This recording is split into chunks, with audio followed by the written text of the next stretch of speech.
The Assembly will first hear an address by His Excellency Mr. Hugo Chavez Frias, President of the Bolivarian Republic of Venezuela. I request protocol to escort His Excellency.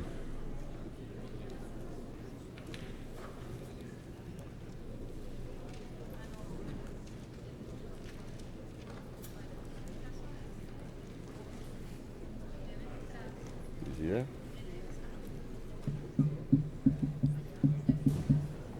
He doesn't want to speak.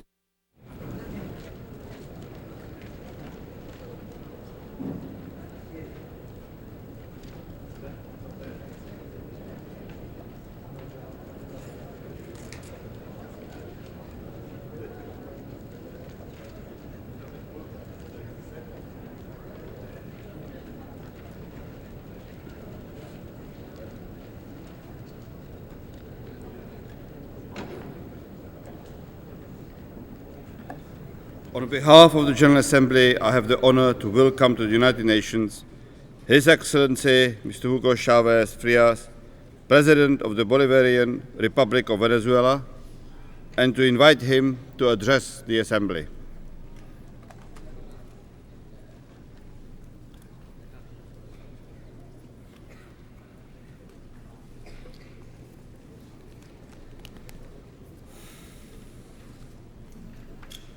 Señor Presidente, señoras y señores todos, el pueblo heroico de Venezuela y su gobierno revolucionario saludan a todos los pueblos y a todos los gobiernos del mundo representados en esta Asamblea General de Naciones Unidas. Debo comenzar señalando la intensa actividad que Venezuela ha desarrollado este año 2002 en la agenda de Naciones Unidas. Y por eso hicimos el esfuerzo para venir acá a esta tan oportuna Asamblea General.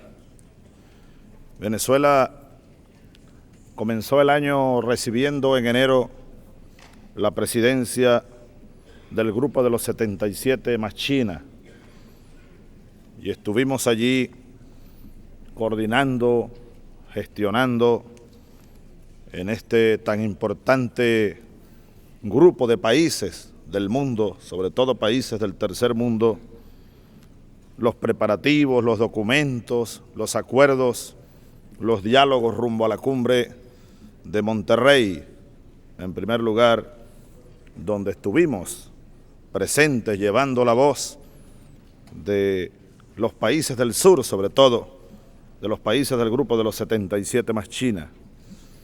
Y luego Venezuela continuó el impulso coordinando nuestro grupo, nuestros espacios, rumbo a la importante cumbre de Johannesburgo sobre el desarrollo sustentable, realizada, como todos sabemos, hace apenas unos días. Todavía tenemos frescos los debates de la cumbre de Johannesburgo.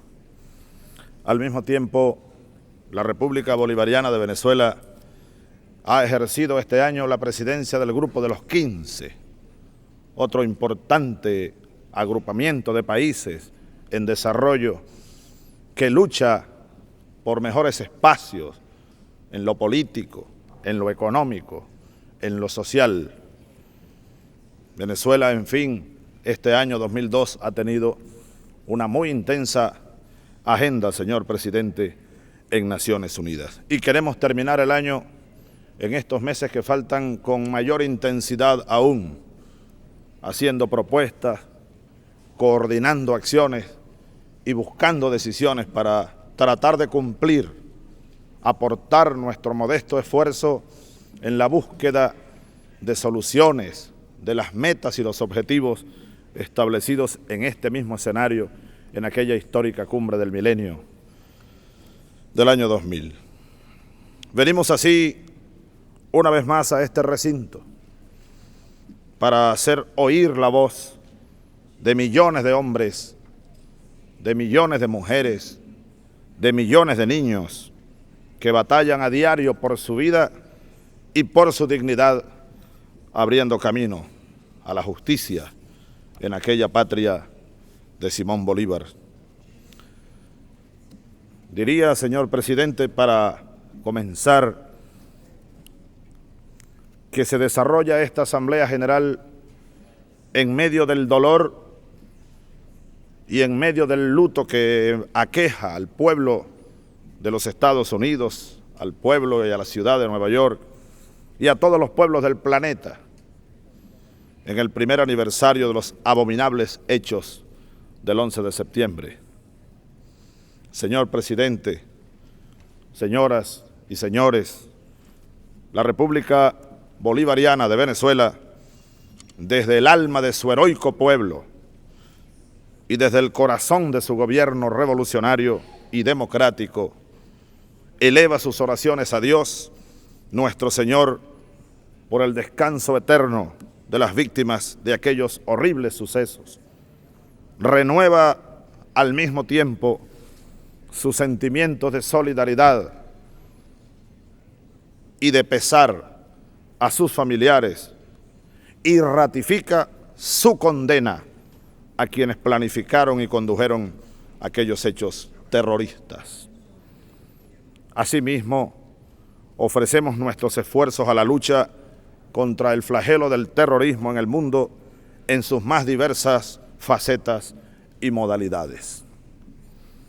Pero al mismo tiempo, señor presidente, insistimos desde Venezuela en la necesidad de reconocer la complejidad que encierra la preocupante situación que se vive hoy en el mundo. La condena frontal al terrorismo tiene que ir acompañada necesariamente y por una razón ética, por una razón moral, por una condena igual de contundente a las causas y a los procesos que han convertido al mundo en una suma infinita de excluidos que han erigido en el mundo el reino de la injusticia, de la desigualdad y de la pobreza. Escrito está en el libro de los siglos que recoge la palabra de Dios: el único camino a la paz es la justicia. La condena firme al terrorismo, señor presidente, señoras y señores, tiene que ir también acompañada de una infinita voluntad política de los líderes del mundo para reconocer, por ejemplo, que el sistema económico internacional imperante hoy actúa como un combustible para los incendios, pues basado en la doctrina perversa del neoliberalismo salvaje, genera cada día más miseria, genera cada día más desigualdad y genera cada día más desesperanza en los pueblos pobres del planeta. Cada minuto, por ejemplo, mueren 17 personas de hambre en el mundo. Y si cumpliéramos con todos los compromisos asumidos para luchar contra la pobreza, tardaríamos 130 años para erradicarla del planeta, según cifras extraídas del último informe muy reciente del Programa de Naciones Unidas para el Desarrollo. La condena al terrorismo, señor presidente, debe ir acompañada de un proceso de toma de decisiones que permitan acelerar la marcha en la batalla, en la guerra, sí, en la guerra, pero contra la pobreza. Es por ello que Venezuela ha venido proponiendo primero en Monterrey, luego recientemente en Johannesburgo, la necesidad de crear un fondo humanitario internacional. Fondo humanitario que se podría alimentar de recursos provenientes, por ejemplo, de un porcentaje del gasto militar del planeta. Fondo humanitario internacional que se podría alimentar, por ejemplo, de un porcentaje de los ingentes recursos, de un porcentaje de los miles de millones de dólares que los países pobres, que los países en desarrollo transferimos anualmente al mundo desarrollado a través del mecanismo también perverso de la deuda eterna, más que externa. América Latina, por ejemplo, hay que recordarlo desde América Latina, y estoy seguro que los países del África y del Asia pudieran contar casi que lo mismo. América Latina, en 20 años, los últimos del siglo XX, ha cancelado más de 2 veces su deuda externa, y resulta que hoy debemos más que cuando comenzó el proceso perverso. Me parece justo que ante la situación que vive el mundo, ante el camino tenebroso por el que vamos, ese tema sea debatido. ¿Y por qué no pensarlo? Un porcentaje de esa deuda eterna, transferirla a un fondo humanitario internacional. Fondo humanitario internacional, señor presidente, señoras y señores, que pudiera también alimentarse por los dineros incautados al narcotráfico, que tanto daño le hace al mundo, por los dineros incautados a los corruptos que se han llevado miles de millones de dólares de los países pobres. Aquí Venezuela tiene una lista, por ejemplo, para suministrarla a los cuerpos policiales del mundo, para ir por ellos y para rescatar miles de millones de dólares y transferirlos a un fondo humanitario internacional, el cual también pudiera alimentarse por recursos provenientes de un impuesto que en justicia se pudiera gravar a las grandes transacciones de capitales especulativos. Y en fin, de algunas otras fuentes pudiéramos, pero eso requiere, por supuesto, señor presidente, una decisión de alto nivel político mundial. Hoy, ante el drama mundial, insistimos desde Venezuela en ello y pedimos a Naciones Unidas un debate sobre este tema. En Johannesburgo, por ejemplo, recuerdo que hicimos un interesantísimo debate en una mesa redonda, en varias mesas redondas. Allá donde estuvo Venezuela, discutíamos este tema y nos dio mucha alegría presenciar el logro de un consenso entre los jefes de Estado y de gobierno allí presentes y el apoyo a esta idea. Voy a recordar, por ejemplo, el apoyo que le dio a esta idea el presidente de la hermana República Federativa del Brasil, Fernando Henrique Cardoso, cuando reflexionaba en las mesas redondas de Johannesburgo acerca de la necesidad de crear instrumentos como estos, dado que los mecanismos financieros internacionales que hoy existen no están capacitados ni son para nada suficientes en la lucha contra la pobreza, flagelo que azota a la humanidad. Habló Cardoso, señor presidente, recordando, por ejemplo, el Plan Marshall, que se aplicó para rescatar sobre todo la Europa de la posguerra. Creo que hoy harían falta en el mundo cientos de planes Marshall para rescatar a los pueblos del tercer mundo de la muerte y de los infiernos.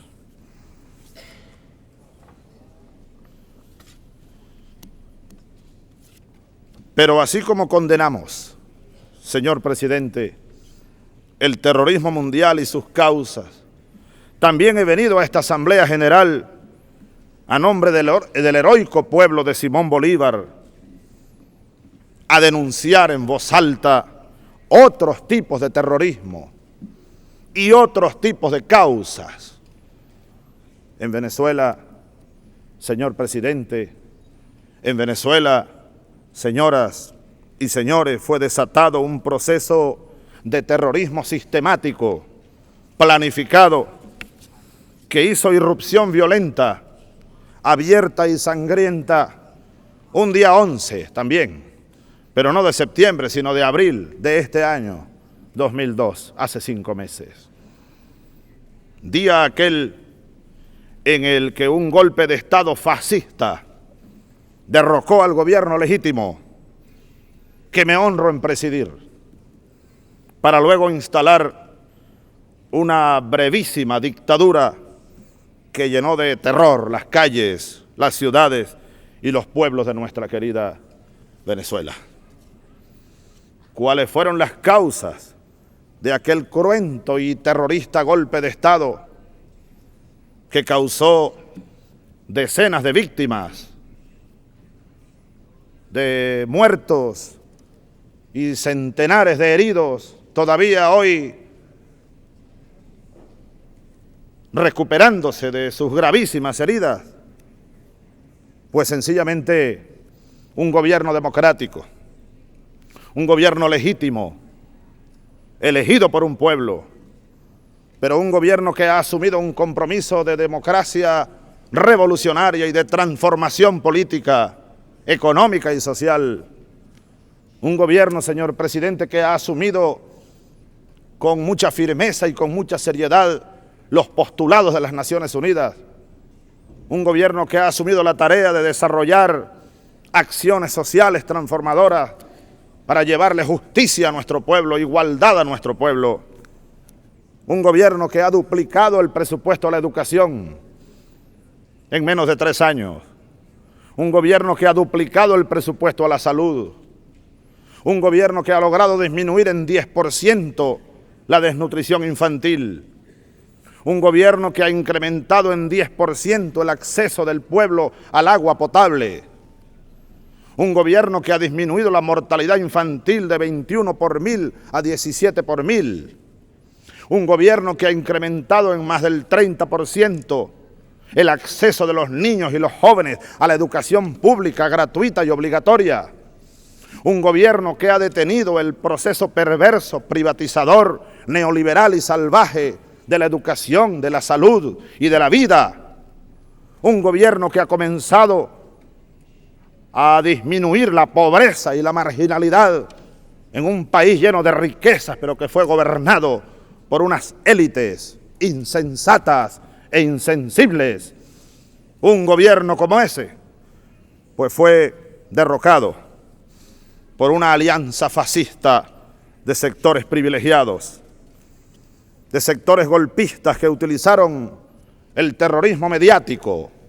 Y ese es un tema, señor presidente, que creo necesario discutir hoy en el mundo. Pocos se atreven. Yo invito a que nos atrevamos a discutir el tema de lo que es la utilización de los medios de comunicación social en el mundo. El caso venezolano es un caso especial para ser estudiado. Unos medios de comunicación valiéndose de la libertad de expresión, valiéndose de la libertad de prensa, apoyaron el golpe, manipularon a una sociedad y luego, lo más horroroso, cuando el pueblo reaccionó contra la dictadura, silenciaron la reacción popular y dejaron de transmitir imagen alguna de lo que estaba ocurriendo en Venezuela.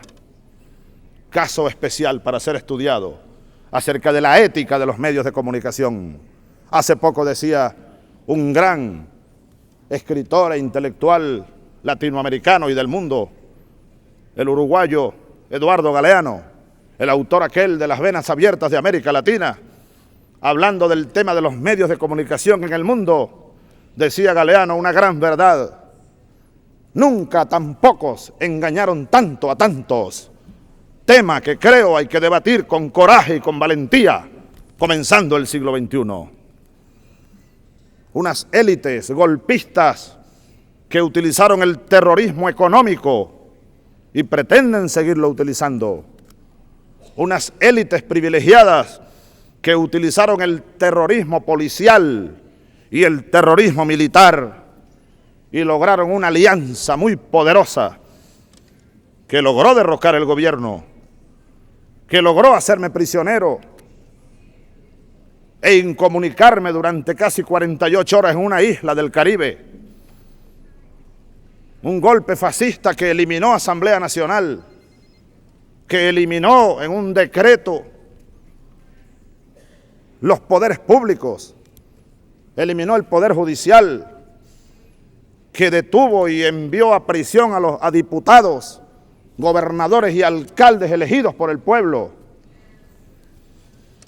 Sin embargo, a pesar de todo eso, oh Dios de los oprimidos, a las pocas horas comenzó a ocurrir en Venezuela algo que jamás había ocurrido en la historia de los siglos en pueblo o en país alguno.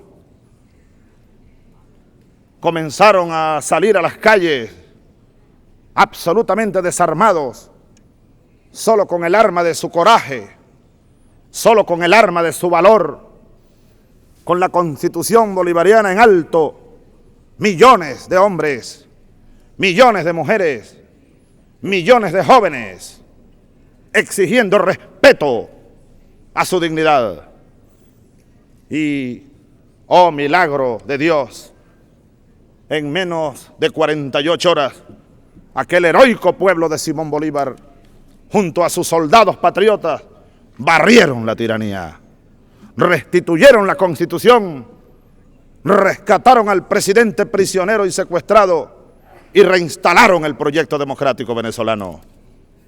Milagro de los pueblos. Solo los pueblos logran eso. Solo los pueblos unidos, solo los pueblos conscientes logran derrocar, barrer con estos intentos fascistas y terroristas. Por primera vez se vio esto en pueblo alguno, en mucho tiempo. Es un pueblo que ha recuperado, señor presidente, su esencia libertadora y su esencia libertaria.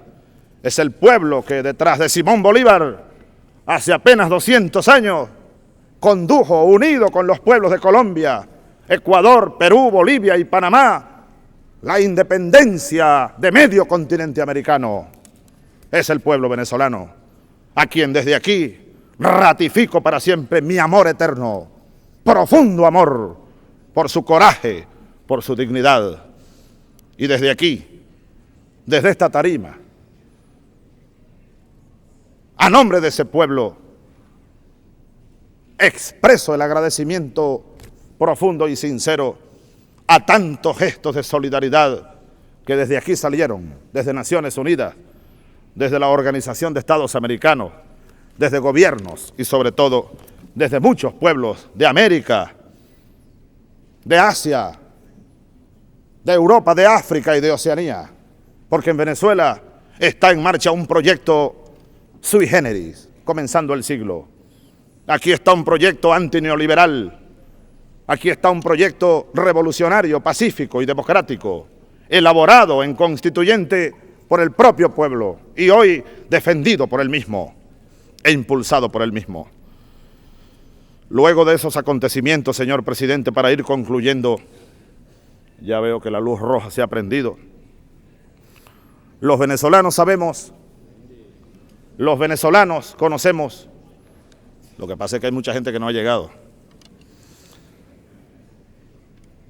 Conocemos y hemos sentido en carne propia lo que es el terrorismo. Vea, señor presidente, hace pocos días apareció un video, una prueba más de lo que en Venezuela se planificó. Un video donde un periodista internacional hace unas revelaciones Y ese periodista internacional dice que a él lo llamaron el día del golpe, en la mañana, y que mucho antes de que cayera el primer muerto, producto de los disparos de un grupo de francotiradores, algunos incluso extranjeros, que masacraron parte de nuestro pueblo, antes de que cayera el primer muerto, ya los golpistas estaban grabando un mensaje donde decían que el presidente Chávez había mandado a matar al pueblo y que ya iban 6 muertos, mucho antes de que se iniciaran los disparos y la masacre a un pueblo indefenso, a una sociedad indefensa. Pero en fin, afortunadamente, esa reacción cívico-militar fue enérgica, rápida, porque el catálogo de horrores que se estaba preparando contra el pueblo venezolano y que iban a desarrollarse a escala masiva, significaba de hecho que una sistemática praxis terrorista iba a ser aplicada contra todo lo que oliera a pueblo, a revolución bolivariana. Esta constitución la derogaron por un decreto. Bueno, pensaron derogarla. En menos de 48 horas estaba vigente ya por la rebelión popular, militar, pacífica y democrática que barrió con la tiranía. Ahora, agradecemos pues la inequívoca condena de la comunidad internacional a aquel golpe de Estado, a aquel horror que vivimos durante unos días en Venezuela. Y ratificamos que nuestro gobierno, al que los venezolanos han ratificado su confianza en sucesivos procesos electorales, no volvió cortando cabezas, ni estableciendo cacerías de brujas, ni haciendo juicios sumarios. Volvió, como canta el pueblo por las calles, volvió, es una canción que anda por las calles de Venezuela, apegado estrictamente a nuestra vocación y acción bolivariana, humanista y libertaria, apegado estrictamente a nuestra Constitución Nacional, con la Constitución en la mano, volvió de la marea popular que lo restableció en su sitio, junto a la Constitución, y le dio una soberana elección democrática al terrorismo, a los terroristas, al golpismo y a los golpistas.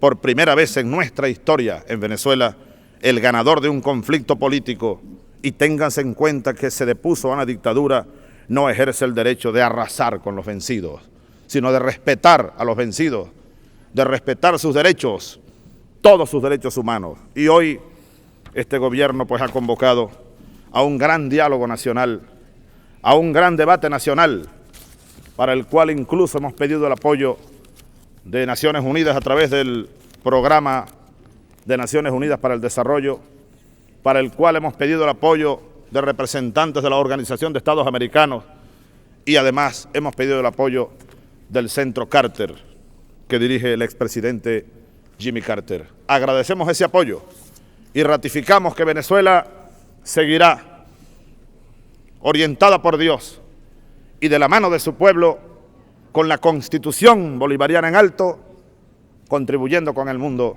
en la búsqueda de caminos alternativos a los modelos económicos que han desatado sobre el mundo el hambre y la miseria. Continuaremos contribuyendo modestamente con el esfuerzo de millones, esfuerzo supremo para transformar al mundo y hacerlo viable, para lograr en el más corto plazo posible en este siglo XXI la justicia.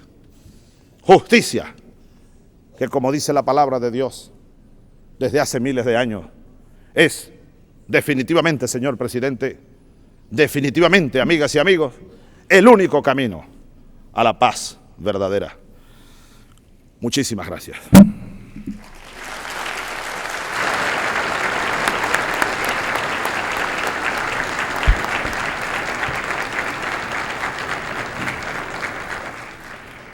On behalf of the General Assembly, I wish to thank the President of the Bolivarian Republic of Venezuela for the statement just made. May I request representatives to remain seated while the Deputy Secretary General and I escort the President of the Bolivarian Republic of Venezuela.